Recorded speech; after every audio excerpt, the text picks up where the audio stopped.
long line of impossibilities, a circumstance that happened to manifest because random chance allowed it to. My father has produced nearly 400 billion sperm cells in his lifetime, one of which happened to unite with one of the 500 eggs of my mother, which happened to develop into me. When we calculate the probability of that specific sperm-egg combination, the chances are roughly 200 trillion to 1.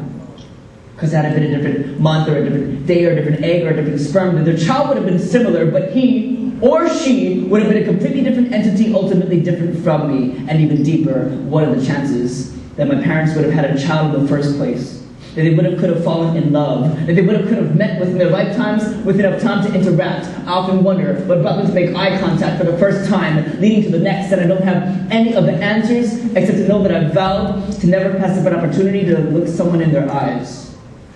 And those were just my parents, because above them were my grandparents, all 4 of their stories. And above them there were 8, and above them there were 16, 32, 64. 6 generations had passed and planned nearly 200 years ago. 64 individuals scattered around this world had completely separate intentions. Their paths completely different from each other, aside from a convergence at a single point in the space-time continuum.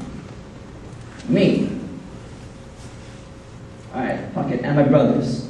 But I ask, what are the chances? Had my mother's grandparents not moved here from China, then she would have been 1 in a billion, speaking another tongue, living a parallel life that never existed. And had my father's grandmother not been conceived through a secret love affair between a strong Hawaiian woman and a mystery man who gave her gray eyes and fair complexion, the combination of Hawaiian, Caucasian, and Chinese that makes me would never have had a chance to be conceived. And I ask, what are the chances that Polynesian voyagers could have found a small landmass separated by thousands of miles of sea? What are the chances that James Cook and his crew could have landed at Kealoha Bay after being stranded for days at sea? What are the chances that immigrants from Asian lands would take a chance on dreams and leave their countries for foreign borders to slave away on soils and bore fruits of possibilities?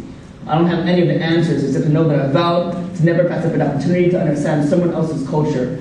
Because with 6.5 billion people come 6.5 billion possibilities. That's 6.5 billion points of wisdom to learn from. And what are the chances that the next person you meet could be the next Einstein? What are the chances that our own lives will amount to greatness? What are the chances that the next idea we spot could revolutionize the world? What are the chances that throughout our lives we'll touch others? What are the chances? Because the fact that we're simply here means we've already beat all odds genetically, that we already come from a long line of impossibilities. And I don't have any of the answers except to know that I've vowed to never stop striving to make something of my life. Because if being the next person to do something significant is 1 in a million, hell, 1 in a billion, then I'm willing to die trying, knowing that it's worth it. Because with 6.5 billion people living in this world, someone's got to be willing to take that chance. Thanks.